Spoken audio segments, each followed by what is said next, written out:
Hello, I'm Siqaiyuk. Please like and subscribe. I'll be reading Kassaguuk. There lived a poor boy whose name was Kassaguuk. He was an orphan. Only a poor older woman took care of him.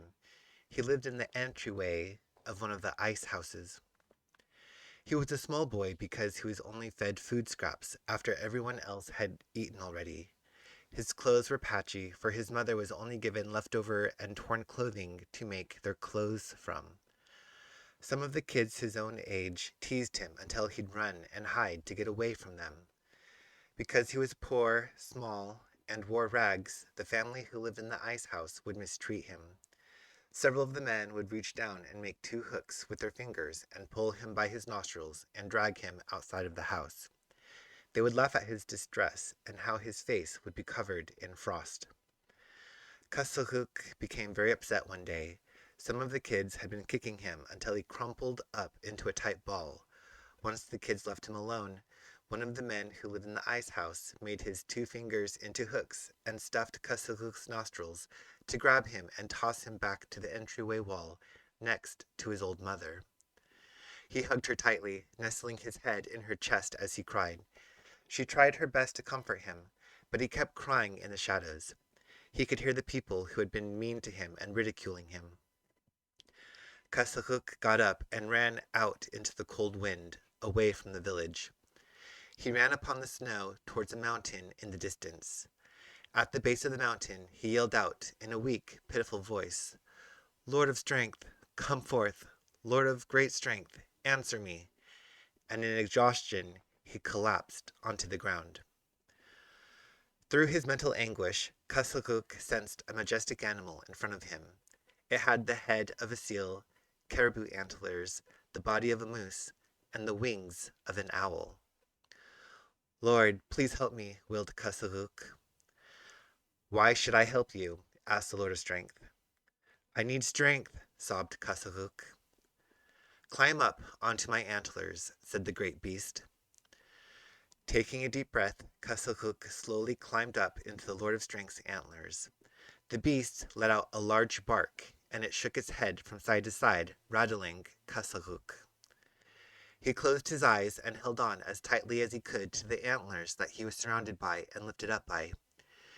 He coughed and felt several things fall out of his mouth as he was being shaken violently. When the Lord of Strength stopped shaking him, he looked down and saw that on the ground lay several bones. "My son, those have been holding you down, keeping you small all this time," said the great beast.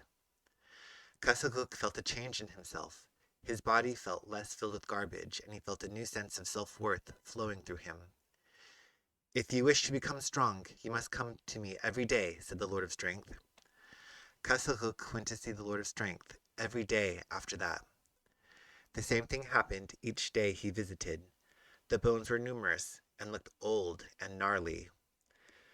"Why do these bones look so awful?" asked Kassaguuk one of the times he visited the mountain. "I am the Lord of Strength. You called for my help in your weakness and time of need.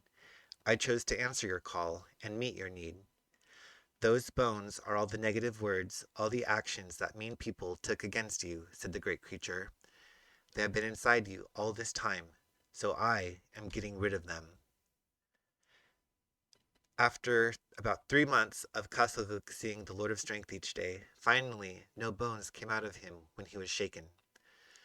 "Tomorrow 3 polar bears will come into the village. You will have the strength to fight them. Your time with me is now over." After the Lord of Strength set Kassaguuk on the ground, he told him, "Come up to my mouth and take the small stone off my tongue and swallow it." Kassaguuk did as he was directed. When he picked up the small stone, the great beast said, "Take it and eat it, for it will give you strength." Kassaguuk gave the creature a long embrace. For over the 3 months he had begun to grow close to the good creature. "I will miss you," said Kassaguuk, trying not to cry. The next day in the village a polar bear did appear in the village, just as the Lord of Strength foretold. Not just one, but 3 altogether. Everyone ran into the ice house, afraid of the polar bears. Kassaguuk told his old mother that he was going to kill the polar bears. "No, baby, I love you. Don't throw your life away," she said. Seeing that her words did not affect his resolve, she said, "Give me their furs, and I will make you the best fur coat and fur boots of anyone in the village."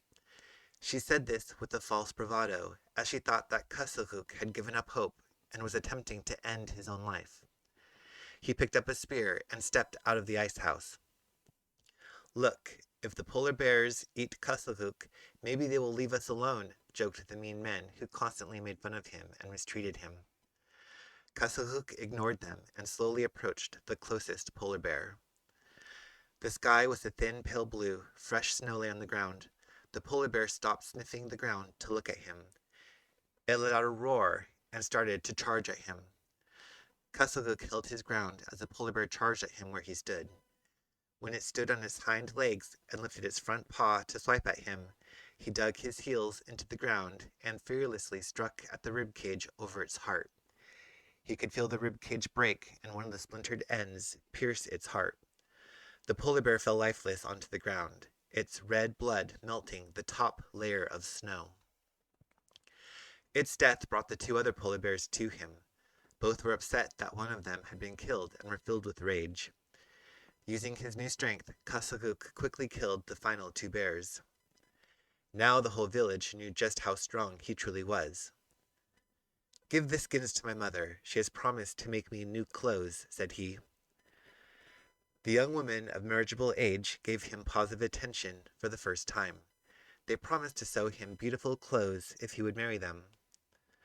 The men of the ice house he'd been living in the doorway of invited him to sit next to the tallow candle where it was warm. "I don't feel right sitting there. One of you must hook my nostrils and set me there yourself," said Kassaguuk. The men were now afraid of him and refused to touch him. His mother took the action he asked of them so that he was set in the seat of honor by the tallow candle. Over the next few weeks, every time someone who had ever been mean to him talked to him, he killed in one way or another. The first person he killed was the worst boy. "I don't believe that you are capable of killing the polar bears. You probably made them faint by looking at you and smelling you," the worst boy taunted him. Kassaguuk stood up and picked the boy up, who was his biggest tormentor, who never let him sleep in peace, and enjoyed taking what scraps of food from his mouth he could, as Kassaguuk was trying to eat a small morsel, saying, "I am still hungry. You are eating my food." Kassaguuk picked up the worst boy and began to spin him around. Then he tossed the boy high into the sky. When the boy landed, he landed on his head, instantly dead. Some Kassaguuk tore limbs off of, others heads he bashed in, until everyone who had been exceptionally cruel to him was dead. His old mother had made him the first new clothes he ever had, made from the polar bear hides. "Keep the rest for your bed, mother," said Kassaguuk. He took one of the kayaks and taught himself how to go about in it, staying close to the beach, as he slowly became more confident and sure of himself, and he began to go farther and farther away from his village. Soon he began to bring home the animals he successfully hunted back to the village. He would have seals, walruses, and small whales to feed the village. He made sure no one ever went hungry. He took a pretty wife for himself, who was always dressed in the finest sea otter furs. As she grew with child, wanderlust filled Kassaguuk. "Mother, take care of my wife, for I am leaving and do not know when the wind will bring me back." The villagers were still in awe of him and did not argue or protest what he said. He kayaked away from the village and had many adventures, showing his great strength many times over. His name is known far and wide. Tavra, the end.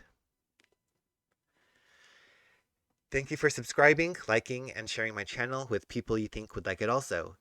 Watching my videos all the way to the end truly supports my creative endeavors on the YouTube algorithm. For those of you who want to support me more directly, please consider buying my artwork and creations from Etsy and digital books and short stories from Smashwords, many of which are free.